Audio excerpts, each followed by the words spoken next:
हाँ जी, हम project scheduling पे बात कर रहे थे जी। प्रोजेक्ट शेड्यूलिंग क्या है और किस तरह से शेड्यूल करते हैं, माइलस्टोन्स क्या हैं, हमने लास्ट फिर वर्क ब्रेकडाउन स्ट्रक्चर पढ़ा। वर्क ब्रेकडाउन स्ट्रक्चर क्या है और वर्क ब्रेकडाउन स्ट्रक्चर को क्यों पसंद किया जाता है, क्यों वर्क ब्रेकडाउन स्ट्रक्चर परफॉर्म किया जाता है। Dividing complex project to simpler and manageable task in the process identifying work breakdown structure, ये हमने इसकी पहले डेफिनेशन करी है। असल में प्रोजेक्ट मैनेजर जो है वो वर्क वर्क ब्रेकडाउन स्ट्रक्चर क्यों करता है, क्योंकि वो लार्जर टास्क को मैनेजेबल टास्क में चेंज करता है। मसलन इसको ब्रोक डाउन करता है मैनेजेबल टास्क में या मैनेजेबल चंक्स में, ताकि वो टास्क जो हैं उनको सही तरीके से सुपरवाइज किया जाए और उनकी एस्टिमेशन का सही अंदाजा लगाया जाए। Further subdivided can be said as decomposition. ठीक है जी, फिर उसको डिकम्पोजिशन की तरफ, मसलन अगर उनको मजीद सब डिवाइड किया जाएगा या मजीद डिवाइड किया जाएगा तो वो डिकम्पोजिशन की तरफ चले जाएंगे जी। Method for making project scheduling healthy. अब प्रोजेक्ट शेड्यूलिंग जो है वो कैसे हेल्थी हो सकती है। Schedule must be constantly updated. Schedule जो है वो एक सीक्वेंस, मसलन एक खास पीरियड के बाद इसको अपडेट करना चाहिए। वो अपडेटेड कैसे होगा कि मसलन जितने भी उस शेड्यूल प्रोजेक्ट से रिलेटेड लोग हैं उनसे मीटिंग करनी चाहिए। मसलन उनकी अपनी टीम से पूछना चाहिए कि जी क्या अब मज़ीद, अब हम कहाँ तक पहुँचे हैं, मज़ीद आगे हमें कितना टाइम लगेगा, कौन कौन सी चीज़ें बिल्कुल ठीक जा रही हैं, कौन कौन सी चीज़ें ऐसे हैं जिनको रीशेड्यूल करना पड़ेगा जो किसी वजह से सही परफॉर्म नहीं हो रही। ठीक, हम उन्हें कॉन्स्टेंटली अपडेट करते रहेंगे। एस्टिमेटेड एस्टिमेशन एट कंप्लीशन जो है वो ईएसी जो है वो आपको बताएगी कि जी आपकी जो बेस लाइन वैल्यू है वो कितनी कंप्लीट हो चुकी है। मसलन जो आप प्रोजेक्ट की जो बेस लाइन है, जो मेन प्रोजेक्ट की लाइन है वो कितनी कंप्लीट हो चुकी है, आप कितनी, आपकी एफर्ट्स जो हैं वो मजीद लगेंगी जो अब प्रोजेक्ट को कंप्लीट करने में। The remaining efforts must be approximately distributed among team members taking vacation into considerations.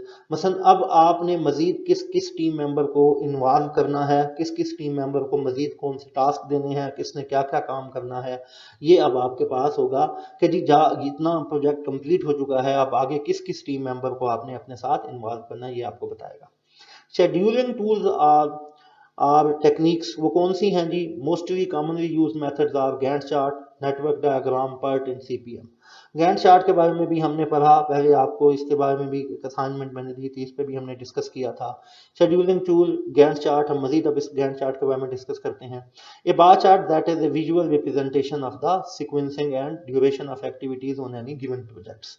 ठीक है जी, एक बार चार्ट है जो विजुअल रिप्रेजेंटेशन रखता है सीक्वेंसिंग की और ड्यूरेशन एक्टिविटीज की प्रोजेक्ट के ऊपर। अब बार चार्ट और माइलस्टोन और एक्टिविटीज की मैं एक पिक्टोरियल फॉर्म नेक्स्ट लेक्चर में, मतलब इसी लेक्चर के नेक्स्ट वीडियो में लेके आऊँगा और फिर उसको भी उस पर आप को मजीद क्या कहते हैं डिस्कस करेंगे, समझाएंगे आपको, तो उससे आपको ज़्यादा क्लियर हो जाएगा। यूजफुल क्या है, इजी टू रीड है।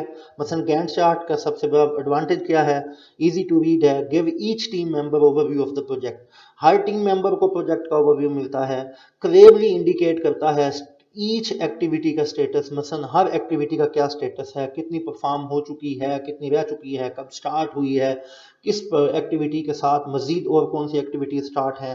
ठीक है, ये गैंट चार्ट जो है वो आपको क्लियरली बताता है। Indicate clearly the status of each activity, can be drawn to show the budget, equipment usage, cost, scope, ये सारी चीज़ें आपको गैंट चार्ट से पता लगती हैं कि जी बजट कितना है, कितना इक्विपमेंट लगा है, कितनी लेबर लग रही है, क्या यूजेज है, क्या कास्ट होगी, ये सारा कुछ आपको गैंट चार्ट से पता लग जाता है। कास्ट का एक्यूरेट तो पता नहीं लगता, लेकिन आपको आइडिया हो रहा होता है कि एक जाहिर बात है कि अगर एक चीज़ का बजट या इक्विपमेंट इतना ज़्यादा है तो उसी से कास्ट जो है वो कितनी उसकी कास्ट रिलेटेड होगा या कितनी उसकी कास्ट लगेगी।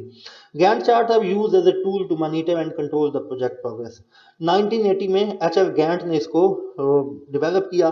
गैंट चार्ट ग्राफिकल प्रेजेंटेशन है, display activities as follows. Time is measured on the horizontal axis. Horizontal bar is drawn proportionately to activity expected completion time. Each activity is listed on the vertical axis. तो जो activity है वो vertical axis पे होगा, जो time होगा वो आपको हॉरिजॉन्टल एक्सिस पे मिलेगा। गैंट चार्ट जो है वो in in an earliest Gantt chart each bar begin and end at the early start finish the activity can take place।